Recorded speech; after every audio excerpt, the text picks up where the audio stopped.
स्वागत है। आज हम माइक्रोसॉफ्ट अज्योर यानी अज्योर से जुड़ी जो जानकारी मिली है उस पर थोड़ी गहराई से बात कर रहे हैं। जी। हमारे पास जो सामग्री है वो अज्योर पर एक काफी डिटेल्ड गाइड जैसी है, मतलब बेसिक्स से लेकर एडवांस्ड फीचर्स तक। हाँ, काफी व्यापक है। तो हमारा मकसद यही है कि इस जानकारी से अज्योर के जो सबसे जरूरी पहलू हैं उन्हें समझें कि भाई ये है क्या असल में, क्यों इतना फायदेमंद है और इसकी वो कौन सी खास क्षमताएं हैं जो इसे सबसे अलग बनाती हैं। तो चलिए शुरू करते हैं। बिल्कुल। देखिए, सीधे शब्दों में कहें तो अज्योर माइक्रोसॉफ्ट की क्लाउड कंप्यूटिंग सर्विस है। ये क्या करती है कि इंटरनेट के जरिए आपको कंप्यूटिंग रिसोर्स देती है, जैसे सर्वर चाहिए, स्टोरेज चाहिए, डेटाबेस, ये सब। अच्छा। सबसे बड़ा फायदा यही है कि आपको अपना महंगा हार्डवेयर खरीदने और उसे संभालने की जरूरत कम हो जाती है या खत्म ही हो जाती है कई बार। सही बात है, वो हेडेक बच गया। हाँ, और इसमें मुख्य तौर पर 3 तरह की सर्विसेज आती हैं। आपने सुना होगा IaaS, PaaS और SaaS, infrastructure platform software as a service. हाँ, ये टर्म सुने। और इसका एक और बड़ा पॉइंट है, पे एज यू गो मॉडल, मतलब जितना इस्तेमाल करो उतना ही पैसा दो। अच्छा, ये तो काफी फ्लेक्सिबल हुआ फिर। बहुत, खासकर उन बिजनेस के लिए जो लागत को लेकर बहुत सोचते हैं, चाहे वो स्टार्टअप हो या बड़ी कंपनियां। तो ये तो हुई कि एज्योर क्या है, लेकिन कोई इसे ही क्यों चुनेगा? मतलब इसके सबसे बड़े फायदे क्या हैं? देखिए, कई कारण हैं। पहला और शायद सबसे महत्वपूर्ण है स्केलेबिलिटी। स्केलेबिलिटी मतलब जरूरत पड़ने पर आप कंप्यूटिंग पावर को तुरंत बढ़ा या घटा सकते हैं। अच्छा, जैसे ट्रैफिक बढ़ गया तो? बिल्कुल, मान लीजिए कोई सेल चल रही है आपकी वेबसाइट पर, ट्रैफिक एकदम से बढ़ गया तो एज्योर अपने आप रिसोर्स बढ़ा देगा। और जैसे ही सेल खत्म हुई, ट्रैफिक कम हुआ, वो रिसोर्स वापस कम कर देगा, तो फालतू का खर्चा नहीं। सही है, परफॉर्मेंस भी मिल गई और कॉस्ट भी बच गई। और क्या फायदे हैं? दूसरा है इसकी हाइब्रिड कैपेबिलिटी। ये बहुत खास है। हाइब्रिड मतलब ऑन प्रेम और क्लाउड का मिक्स। एग्जैक्टली। आप अपने मौजूदा सिस्टम जो शायद आपके ऑफिस में रखे हैं, उनको क्लाउड के साथ आसानी से जोड़ सकते हैं। अच्छा, तो ऐसा नहीं कि सब कुछ उठा के क्लाउड पे ही ले जाना पड़ेगा? बिल्कुल नहीं, आप दोनों का बेस्ट इस्तेमाल कर सकते हैं, सुरक्षा और कंट्रोल भी बना रहता है। फिर तीसरा, इसका ग्लोबल रीच। हाँ, वो डेटा सेंटर्स वाली बात। हाँ, दुनिया भर में 60 से ज्यादा रीजन्स में इनके डेटा सेंटर्स हैं, तो आपकी ऐप आपकी यूजर्स के नजदीक होस्ट हो सकती है, तेज चलती है। ओके, और चौथा, आपने सुरक्षा का जिक्र किया था। हाँ, सिक्योरिटी। इसमें काफी एडवांस्ड फीचर्स हैं, जैसे अज़ूर एक्टिव डायरेक्टरी है आइडेंटिटी मैनेजमेंट के लिए, बहुत मजबूत है। और ये डेवलपर्स के लिए कैसा है?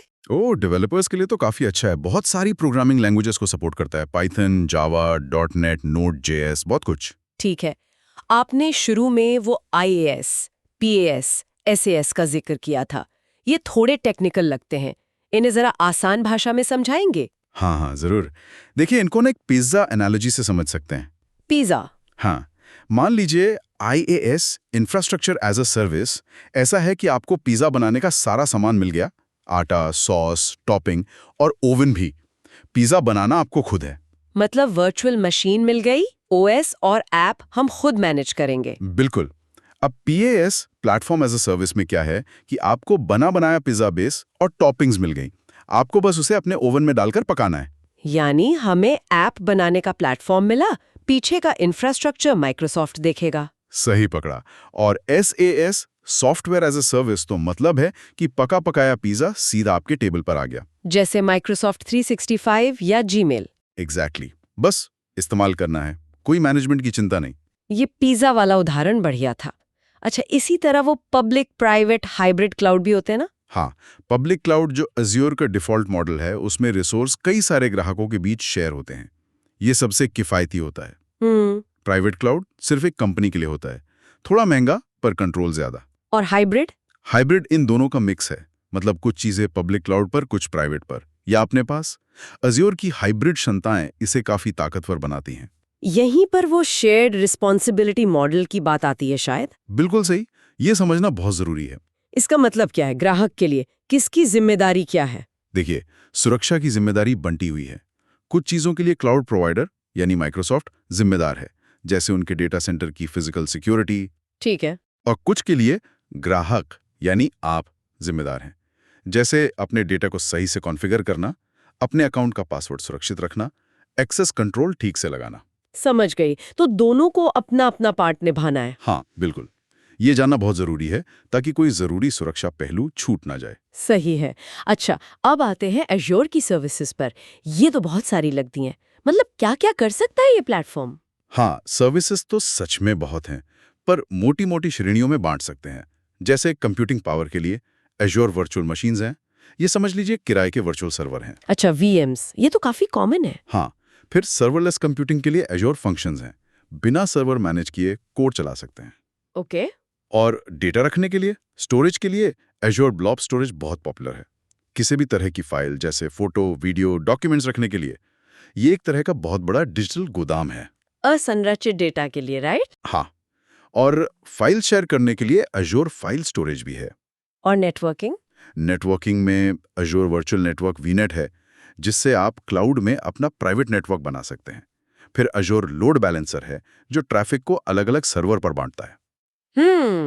डेटाबेस के बारे में? डेटाबेस में भी बहुत ऑप्शन है। रिलेशनल डेटा के लिए एज्योर सीक्वल डेटाबेस है, और नो सीक्वल के लिए एज्योर कॉस्मोस डीबी है, जो पूरी दुनिया में स्केल कर सकता है। अरे वाह!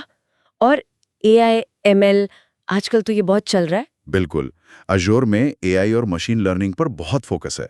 एज्योर AI सर्विसेज हैं, जिनमें पहले से बनी बनाई AI क्षमताएं हैं, जैसे image recognition, speech to text. अच्छा, रेडीमेड? हाँ, और अगर आपको अपने कस्टम मॉडल बनाने हैं, ट्रेन करने हैं, डिप्लॉय करने हैं, तो उसके लिए एज्योर मशीन लर्निंग प्लेटफॉर्म है। काफी कुछ है। आइडेंटिटी और सिक्योरिटी का आपने पहले जिक्र किया था, एज्योर एडी का। हाँ, एज्योर एक्टिव डायरेक्टरी आइडेंटिटी और एक्सेस मैनेजमेंट के लिए है, और खतरों से बचाने के लिए माइक्रोसॉफ्ट डिफेंडर फॉर क्लाउड है। डेवऑप्स के लिए भी पूरी चेन है एज्योर डेवऑप्स में। सच में काफी विस्तृत है। अगर किसी को बस शुरुआत करनी हो, पहला कदम लेना हो, तो क्या सलाह देंगे? सबसे आसान तरीका है एक फ्री एज्योर अकाउंट बनाना।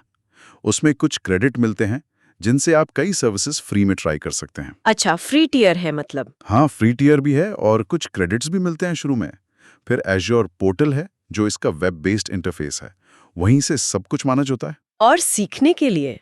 सीखने के लिए माइक्रोसॉफ्ट लर्न सबसे बेहतरीन जगह है। ये बिल्कुल मुफ्त है। इसमें ट्यूटोरियल्स हैं, हैंड्स ऑन लैब्स हैं, गाइडेड लर्निंग पाथ्स हैं। बढ़िया।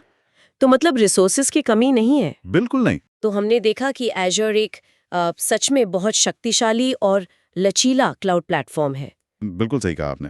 आप एक छोटी वेबसाइट होस्ट करने से लेकर बहुत बड़े जटिल AI और IoT समाधान तक सब कुछ इस पर बना सकते हैं। बिल्कुल सही कहा आपने। इसकी जो मुख्य सेवाएं हैं, इसका आर्किटेक्चर है, और जो बेस्ट प्रैक्टिसेस हैं, जैसे सुरक्षा के लिए एज्योर एडी का ठीक से इस्तेमाल करना, लागत पर नजर रखना, परफॉर्मेंस मॉनिटर करना, इनको समझकर ही कोई इसका पूरा फायदा उठा सकता है। अंत में एक सवाल सोचने के लिए छोड़ जाते हैं। जी ये सारी सेवाएं तो मौजूद हैं, AI है, IoT है। जी। जरा सोचिए, एज्योर की इन AI और IoT क्षमताओं को अगर मिला दिया जाए, तो भविष्य में उद्योगों को, इंडस्ट्रीज को ऐसे किन अनोखे तरीकों से बदला जा सकता है, जिनके बारे में शायद हमने अभी ठीक से सोचा भी नहीं है। हाँ, ये वाकई सोचने वाली बात है। संभावनाएं तो असीमित लगती हैं।